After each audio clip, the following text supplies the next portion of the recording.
Welcome to the People's Forum.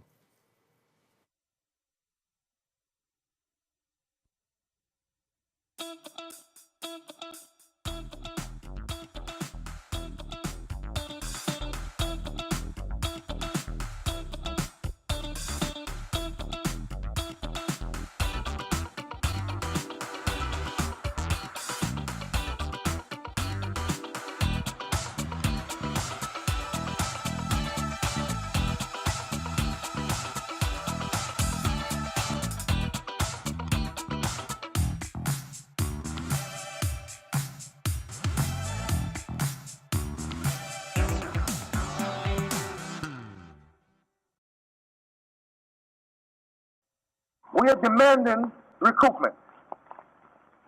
Recoupment of our birthright with compound interest over the years of oppression and exploitation.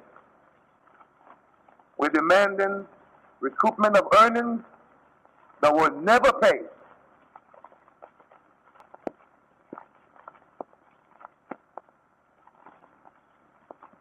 The initial demand of this recoupment is, as a start, $6 billion. $6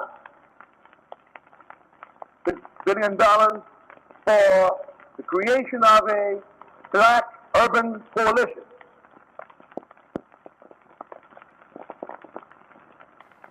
Welcome back, America. Today is Sunday, May 12th. It is Mother's Day. Happy Mother's Day, Mom. I got myself out of trouble with that just now. I had to shoot today, but I wanted to tell that special woman, happy Mother's Day. Thank you for everything. To all the mothers out there, happy Mother's Day to you and the mothers to come. Stay tuned. I'm here with Mr. Jason Gerald, professor extraordinaire, artist extraordinaire, my fraternity brother, mentor, and overall great guy friend. What's up, man, superhero? I'm just glad you reminded me. I'll be making those Mother's Day calls when I get out here. I'm already in trouble. I'll just be trying to salvage it. Okay, well, since we're here, we're doing an ADOS show. We've already paid our bills and said thanks to the moms in the world. We're going to get right into it. We're going to start with Senator Cory Booker. For those who don't know, Senator Cory Booker has introduced the Reparations Bill, H.R. 40, formally introduced by Congresswoman Sheila Jackson into the House 30 years ago. So finally it's made its way now into the Senate, and one of the key proponents of that bill, and another piece that he's taken up are the baby bond issues. The baby bond issues in reference to as a child is born, an ADOS child is born, the American government setting up pretty much an annuity and insurance policy, a bond that follows him throughout his young life, making contributions to it based on the family's income, but ultimately at the end of it, having as much as $50,000, whether he gets it at his age of majority at 18 or 21, he or she would be able to take that $50,000 and put it into either a business, if they decide to skip and forego school or put that off, and or go to a college. It's also been said that maybe it'll be a great idea to use those for HBCUs as part of a reparations package. I don't really, I like the idea, I like the premise, but I don't really agree with it. You and I are both you're from a state university for your bachelor's. I'm from a private university for mine, and the $50,000, Hofstra University, you still owe me money. I paid a lot of money for you guys. That $50,000 doesn't cover it. It doesn't cut it. It assumes that there's a mother, father, grandmother, aunt, uncle, and older brother to help you live when you get to school. School is not just the amount of money that they say, well, this school costs $14,800. That doesn't include food, doesn't include clothing, doesn't include deodorant, soap, oil, transportation back and forth home, or even going to the movies. Right. And my thought is, if we're talking about $50,000 now, imagine what it would be if a kid was born right now and you had to fund his college education at 18, considering how much assistance to college has been getting cut routinely, almost in every single state. That $50,000, that won't even buy half a semester. It just, if you're looking forward, it's a start. But even if you're thinking about the person who doesn't decide to go to college, and maybe thinking about that as a down payment, with the rate of home ownership and the cost of that, that wouldn't even be enough for that venue if you decide to go that route. Exactly. So, exactly. I don't want anyone to believe that we are not proponents of education. Jason has been a professor, is a professor, and has been a professor for the last 23 years. 23 years. I myself do a lot of work in the schools. I was stationed in the schools as a resource officer for 15 years. We do work, we believe in schools, we believe in education, we believe in private, we believe in HBCUs, we believe in charters. I believe in homeschooling. But that will not be the answer to close this wealth gap. Can we put up picture number 1, please? This first picture comes from our esteemed fraternity, Kappa Alpha Psi fraternity. Oh, I'm sorry. I spoke out of turn. The first picture is Randall Robinson's book, The Debt. It's another novel expose work based on what the debt that America owes its ADOS population. It's a fantastic book. I'd like to recommend this to all of our viewers. Please run out and get it. I think every week I come on, I'm recommending another book, but there's so many conscious, good works out there where people have done this research. This is not something we have to keep rehashing and researching because the work's been done by people much smarter than me. You know, we just have to pick the books up and follow the blueprint. when I think about the college course, I think about other countries and how they realize it's advantageous to everybody to have free education. The educated population is best for the entire country. It's just that I think the people that's going to have to take a look at some of these rules, I'm not sure if they see the benefit of it. But education without opportunity is empty. Okay, I've been to many, many countries. I was standing in Abuja, Nigeria, which is the capital, speaking to some of the most educated young men and women in the world, you know, with masters, PhDs in all different disciplines. They had no opportunity. So you could run into a person with a master's in chemical engineering that has to work as a night auditor or work as a doorman or domestic worker in a hotel because he has to take care of his children. He has to take care of his mother and his father and his aunts and his uncles. So without opportunity, the education component is great. That's a fantastic carrot, but I think it's a little empty without opportunity. Well, we know these problems that we have need a multi-pronged solutions. When we talk about funding college, that's just the start.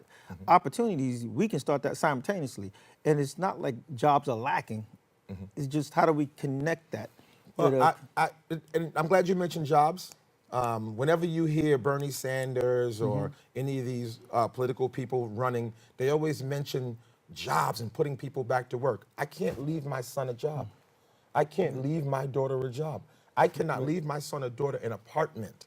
See, those things, they're great. I grew up in an apartment, you know. My mother had a job, 43 years, Bethesda Israel Hospital. I am not against jobs. I am not against unions or anything of the sort, but that is not wealth that can be left generationally. We have to separate what allows us to live from what allows us generational wealth to change the dynamic and close this wealth gap. But even if you're talking about that, I agree. But the college housing, college education and housing, that's a start. If we could take those things off the plate, the person can begin to accumulate wealth.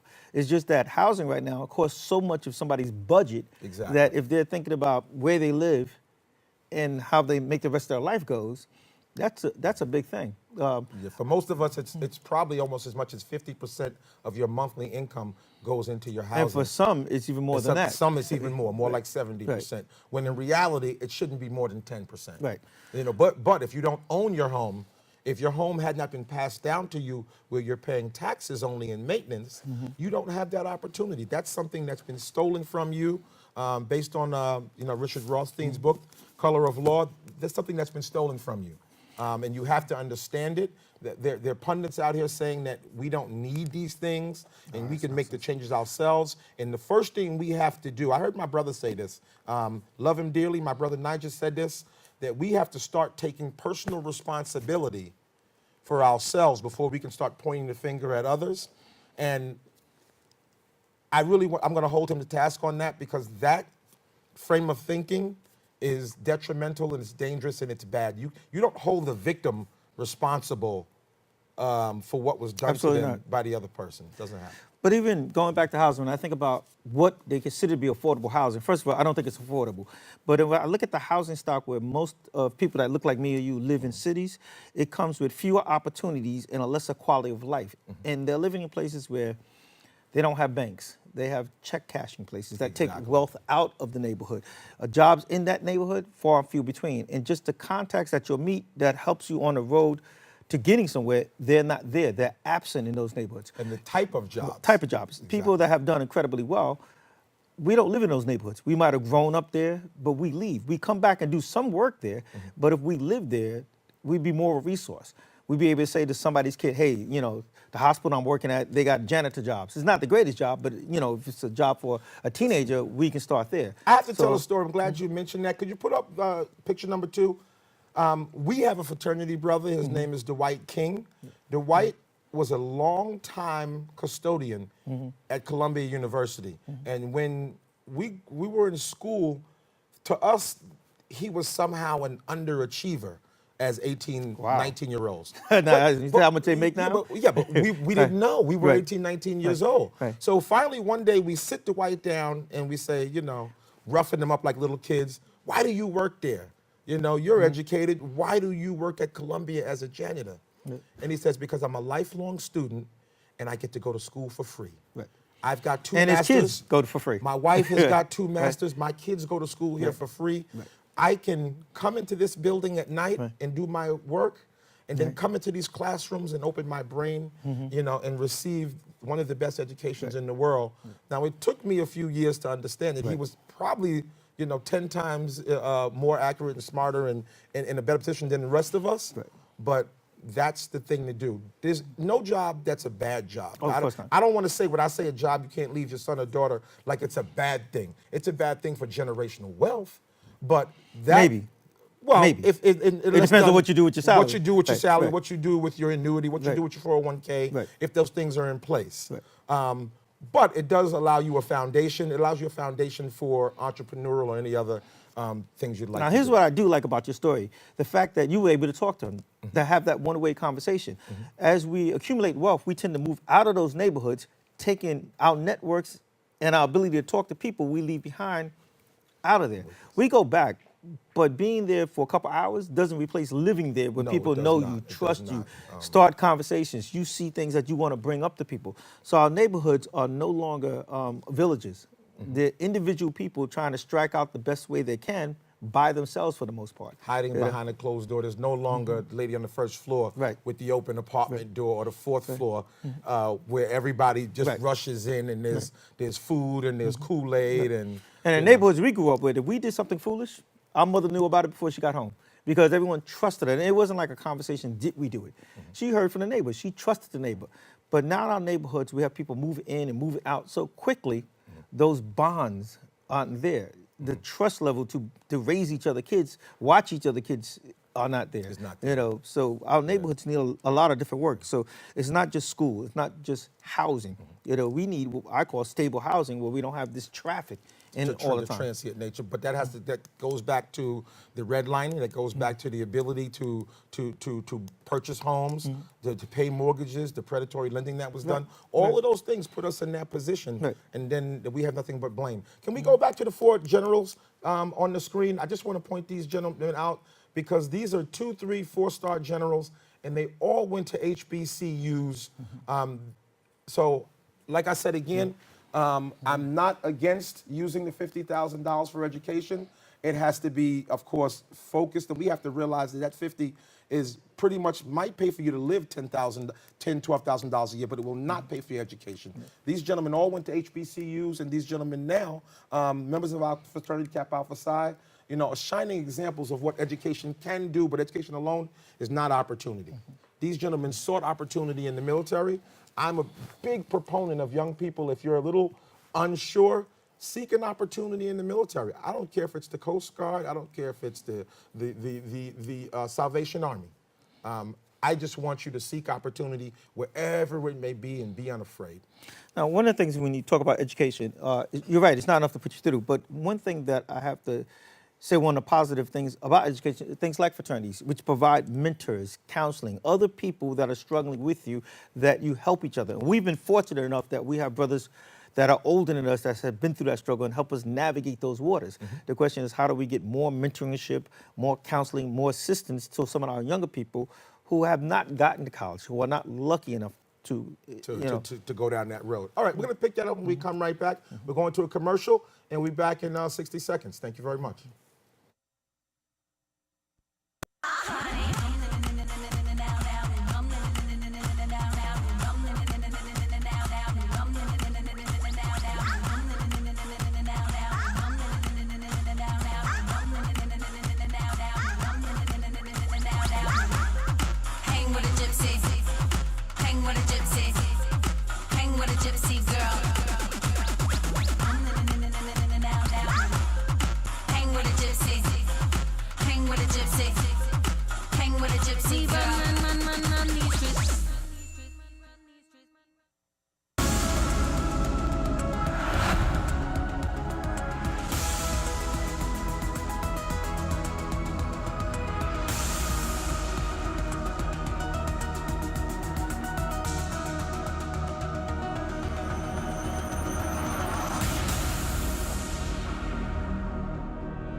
We are back and picking up where we left off, speaking about education. Jason, you had an unusual opportunity. Like I said, education provides opportunity. He went to the State University at Binghamton, received his degree, went to the police department, did so well on that promotional exam that he got promoted and then turned it down so many times that they had to push him through the door to get promoted. I wasn't thinking clearly. He wasn't thinking clearly at all, shout out to our fraternity brother Lou Mission, who also, New York City Police Department, retired inspector. Lou Despain. Exactly. Well, we call him Lou Mission. Right. So what I want to ask about is that transition from Binghamton, Police Department, road to Harvard. Give us a little information on that. Well, different stages of my life. When I joined the police department, I really felt like I wasn't part of the team. I don't know if I ever felt like I was part of the team, but I was lucky enough that I was strong enough to stand on my own 2 feet. So rather than having to build to the will and falling in with the clique and the groups, I was very strong-minded. So I knew that certain things that should not happen would not happen in front of me, and they knew it as well. I was disciplined. I was definitely trying to do the best job in the worst neighborhood that they assigned me to. I was happy to be in those neighborhoods because I would make a difference. But it was very different from, let's say, anything else I had been through. And it transitions from that to a young sergeant where I'm giving command of I was assigned to the largest precinct in Midtown South. So that was a little different also. And at the same time, I have now younger officers who look like me that I'm able to mentor, even though I don't have that much years, but I'm ahead of them. You're able to bring them through the labyrinth like you of a large department. Right. You mentioned Lou Missions. I was his gym instructor, where I taught tactics to him. And we had him and a couple other frat brothers come through, and, I took some personal charge to make sure they were okay. And it worked out kind of well. I decided to go to grad school, and it was the weirdest thing. I had worked so hard as a police officer, as a rookie, that the CO, the commanding officer of the precinct, had now risen through a level where he was the chief of personnel. And I was sitting at a table where we were studying, I think, one of the promotional exams. And he walked by and he looked over my shoulder and he says, "Oh, you want to go to grad school?" And I was like, "Yeah, I'm thinking about it." And that was on a Saturday. By that Monday, it was the best letter of recommendation had already been forwarded to our academic place that puts all together the resumes. And the story is this: I worked so hard that a lot of people noticed it, and I worked whether I thought you were watching or not knowing that it would pay dividends. But later it did pay dividends. Depending on who you know and what they think about you carries waves. And from there, a whole new beginning. So having the proper work ethic Absolutely. Having the proper credentials Right. opened up a door that otherwise, Right. might have been open for you, but wouldn't have been paid for. And I might not have seen it. A lot of times there's opportunity, but if you don't recognize the opportunity, how do you know to take advantage of it? So a lot of times when I'm teaching to be prepared for opportunities. Something as simple as put a thumb drive on your keychain that has your resume in front of it. You never know who you're going to run into and when you might be able to forward that. Cut some of the music off on the train and actually talk to people. Older people are very excited to serve as mentors, but if you don't converse with them, you don't give them the opportunity. Able to see and take advantage of those opportunities. And that's a skill that's hard to teach, but like all old people, we talk and hope that we plant a seed that maybe someone else, when they say the same thing, our young people will hear it. So that's part of what we're doing. Harvard was a little different because I don't want to say I was at a different level. I don't think that was the case. I was just exposed to a lot of different people, or I like to think they were exposed to me. When we talk about things like affirmative action and people of color being in places where they haven't been before, I like to think the impact I have on them is much greater than the impact they have on me. They have different thoughts and things that are not accurate. And if I wasn't there, I wouldn't be able to counter it and say to them, no, time out. I'll give you an example. When I talk to some of these people who are going to be senators or House of Representatives, their thought were people that live in the inner city didn't work hard. Exactly. Which I thought was Which preposterous. is a horrible misnomer. Absolutely. They work harder at more than one or two jobs just surviving simply due to the lack of opportunities. Remember, they always say that slaves could be lazy. And who works harder than a slave? Right. So just being able to counter some of these false stereotypes, I like to think that the school should still be paying me. Exactly. Because all those stereotypes reinforce people's behavior and their feeling of superiority, and they will perpetuate those stereotypes and pass them on. And I worked with many guys who had never, ever worked or been in close proximity with an African American that wasn't in handcuffs, ever. Right. And I would often say, if you got to this spot with all of the things that you had going for you, and in your mind you believe that I'm this other person, how is it that I'm sitting here next to you? Right. You ask yourself. Having less opportunities. Ask yourself, how is it that we're sitting in the same place? Right. But what I also say to African Americans that sit at the table, there's a way to play the game. I'm not saying go in there fighting, but you got to have the conversations. You have to challenge stereotypes when you hear them. When things that are said are totally, you have to absolutely. have integrity. And, I mean, I don't have to tell you after 23 years, your integrity is challenged many times. There are things in place to either make you afraid or encourage you to be very afraid, because there are many things that will take your livelihood away. But if you have the integrity and intestinal fortitude, and I have to say a little luck, because sometimes you can have to spin out of those situations, you can make it. You can make it. But I always tell my students, don't be afraid to be afraid. Exactly. Well, fear is very real. I think fear paralyzes. I mean, often I talk to young people about opportunities, and they're so afraid to leave the bad situation that they're in. Absolutely. It's almost like domestic violence. That's because they know that position. They know what they're dealing with. Even if they don't like it, even if it's not advantageous, at least they know what they're dealing with. So to step into a new world, that's the fear. The average college student that I teach doesn't know more than 15 blocks from where he grew up. Exactly. Has never traveled to another country, much less another state. So to get them to take that step to see there's a greater world out there that you can make sense out of that world and thrive in that world. And I'm not asking you to leave behind the world you came from. I'm asking you to learn to work in that other world, then go back and pull some people out of that previous world, which is what our fraternity is about. I have another question. The insurance industry, to us, to black people, ADOS, is something that's very scary. Right. My older brother used to sell Primerica, specifically A.L. Williams, which was an insurance product for life insurance, term and whole life. And I remember him coming to my dad and saying, "Hey, Dad, you need a strong man policy. We've got to get you a policy because my other brothers and sisters, the 6 or 7 of us who are younger than him, have even completed school. If you were somehow to meet your demise tomorrow, how would they, live? How would they go to school? You need a strongman policy." Our people are so afraid of insurance. They're so afraid of the possibility that the inevitable is going to happen that they never get it. It's not just afraid. is it affordable? It takes limited funds out of your pocket for something that is not emergency now. Even when it's affordable, we're afraid. I mean, it's for those of you who don't know, insurance can be as less than a cell phone bill. They have some that are $1, $2, $5 a day, less than a cell phone bill. Here's how I sell it to some people, and I don't sell insurance, but when it came to my sister having to get it, I explained to her if part of passing on wealth is not passing down death.